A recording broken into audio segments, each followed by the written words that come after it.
जो पोटेशियम होता है, आपको जो पोटेशियम दिखता है एबीजी में या लैब में, वो पोटेशियम का एब्सोल्यूट वैल्यू रहता है? आप लोग को लगता है कि वही पोटेशियम होता है हमारे बॉडी में?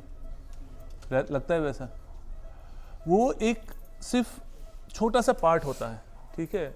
ज़्यादातर पोटेशियम जो हमारे बॉडी में होता है 99.98% तक इंट्रासेलुलर रहता है, जो कि हमें दिखता नहीं है। जो 0.2% रहता है वो एक्स्ट्रा सेलुलर, जो हम 3.5 4.5 का जो हम टारगेट लेके चलते हैं, वो सिर्फ 0.2% रहता है बॉडी का। बाकी सब इंट्रासेलुलर पोटेशियम रहता है। अब पोटेशियम का यूज़ क्या है? क्यों हम सुबह सुबह राउंड में देखते हैं कि अरे इसका पोटेशियम ज़्यादा हो गया, इसका पोटेशियम कम हो गया? क्या यूज़ होता है? किसी को आइडिया है क्यों इतना हम लोग केयर करते हैं? ज़्यादा हो गया, कम हो गया, क्या क्या क्या फ़र्क पड़ता है?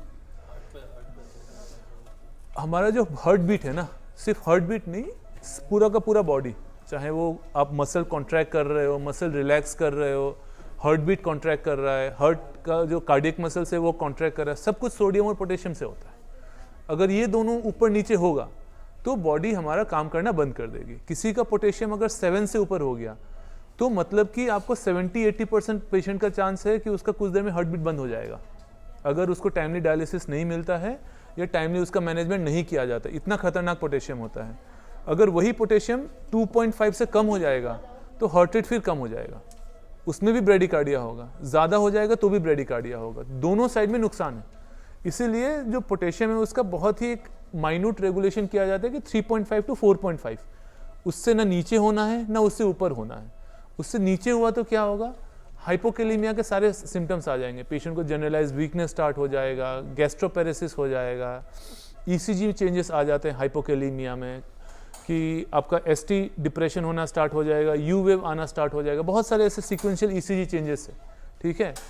तो क्यों वो ईसीजी चेंजेस आते हैं? क्योंकि हमारा हार्ट जैसे ही वो 2.5 से नीचे आता है उसका बीटिंग कैपेसिटी कम हो जाता है, ओके। और अगर 7 से ऊपर चला जाता है तो वो हार्ट को सप्रेस कर देता है, बीट होने नहीं देता है, तो उससे भी ब्रेडिकार्डिया होगा, ओके। मैं मोटा मोटी बात बता रहा हूँ, बहुत डीप में नहीं जाऊँगा। डीप में जाऊँगा तो क्या कहते हैं, ज़्यादा टाइम ले लेगा। मैं कोशिश करूँगा 10 मिनट के अंदर हम लोग डिस्कस कर लें। तो पहले हाइपोकैलेमिया पे जाते हैं। अब हाइपोकैलेमिया कब बोलते हैं? किसी का पोटेशियम अगर 3.5 मिली इक्विवेलेंट पर लीटर से कम है, मतलब उसको हाइपोकैलेमिया है। अब हाइपोकैलेमिया का कॉज क्या हो सकता है? ज़्यादातर जो पेशेंट में हाइपोकैलेमिया होता है वो क्यों होता है? ड्रग इंड्यूस्ड हो सकता है, ठीक है।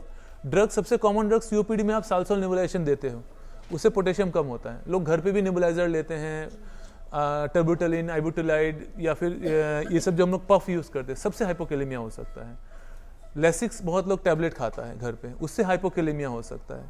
या फिर पेशेंट का अगर कोई जीआई लॉस, वॉमिटिंग बार बार हो रहा है, डायरिया बार बार हो रहा है, उससे हाइपोकैलेमिया हो सकता है।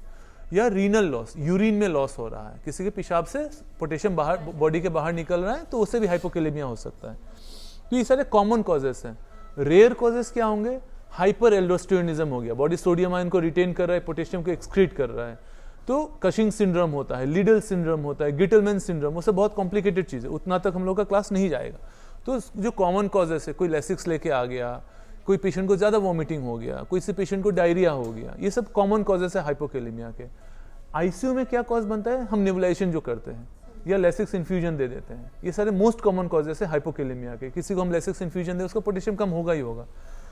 तो अगर पोटेशियम 3.5 से कम हुआ तो सिम्टम्स मैंने बता दिया क्या क्या प्रॉब्लम हो। ईसीजी चेंजेस आएंगे, गैस्ट्रोपेरेसिस हो, पेशेंट स्टूल पास नहीं करेगा, उसको मसल वीकनेस स्टार्ट हो जाएगा, रेस्पिरेटरी मसल पैरालिसिस स्टार्ट हो जाएगा, तो काफ़ी सारे प्रॉब्लम आते हैं।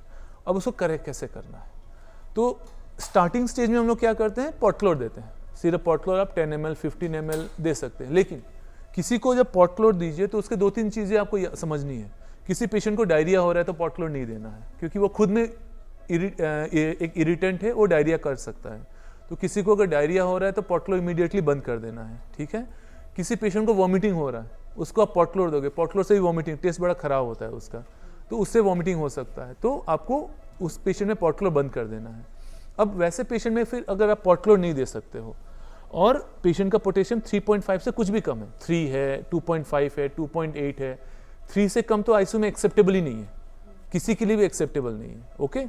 तो अगर 3 से कम हो गया तो अलार्म रेज करना है कि इसका पोटेशियम 2.8 है, आप डॉक्टर को बोलो, आप खुद भी उसमें काफ़ी कुछ कर सकते हो।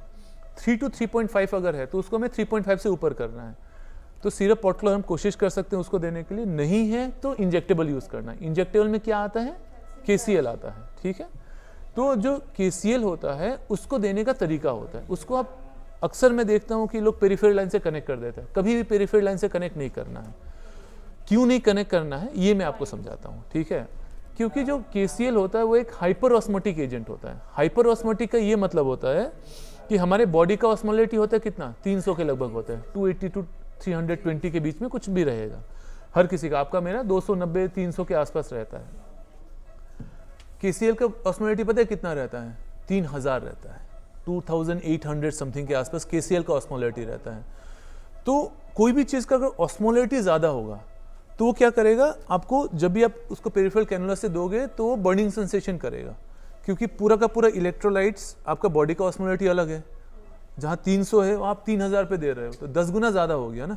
अब 10 गुना ज़्यादा होगा तो वो तो अपना काम करेगा। एक तरह से आप सोचो कि एसिड का काम करता है बॉडी के अंदर जाके, ठीक है। वेन्स को, आर्टरीज को जला सकता है, अगर मैं आपको सिंपल लैंग्वेज में बोलूँ। मेडिकल लैंग्वेज में उसको बोलते हैं एक्स्ट्रा वेसेशन।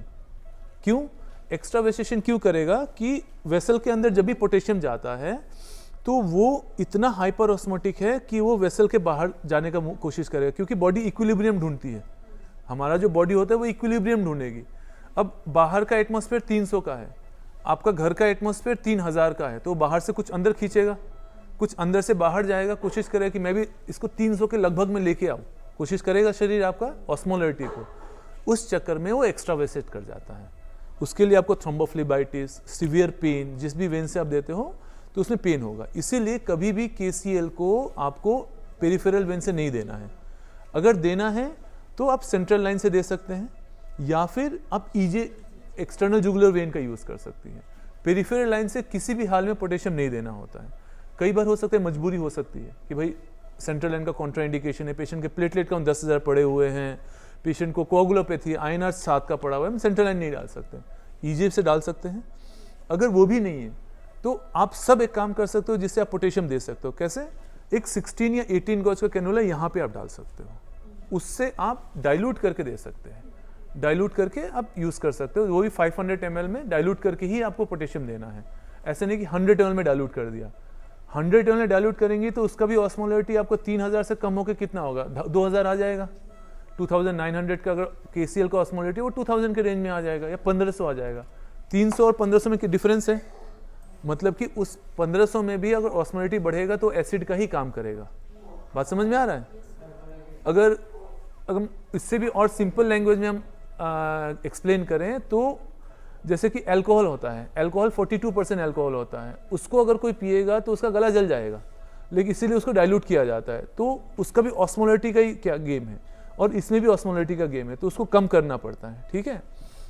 तो आप जब भी KCl का इंजेक्शन दो तो उसको 5 डाइल्यूशन फैक्टर आपके चार्ट में लगा हुआ है, उसको डाइल्यूट करना है। आप सेंट्रल लाइन से दोगी तो आप उसको 100 ml डाइल्यूट करके दे सकते हैं, लेकिन पेरिफेरल लाइन से देना है तो नहीं करना है।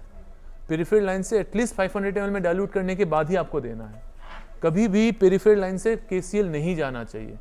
आपका अगर कोई पेशेंट एडमिट होता है और वो अगर थ्रोम्बोफ्लेबाइटिस का कंप्लेन करेगा कि मुझे यहाँ जलन हो रही है, यहाँ जलन हो रही है, 2 दिन बाद वहाँ काला पड़ जाएगा, तो कैसा लगेगा, अच्छा नहीं लगेगा किसी को भी, तो पेशेंट को भी अच्छा नहीं लगना चाहिए वैसा, ठीक है। उसका एक्सपीरियंस बेटर होना चाहिए। आपको इलाज तो करना है। अब पोटेशियम तो आप, अगर मैं आपको बोलूँ कि आपको अगर पोटेशियम के, आप केला खा लो, पोटेशियम उसमें भी है, आप नारियल पानी पी लो, उसमें पोटेशियम है, लेकिन उससे ठीक नहीं होने वाला है।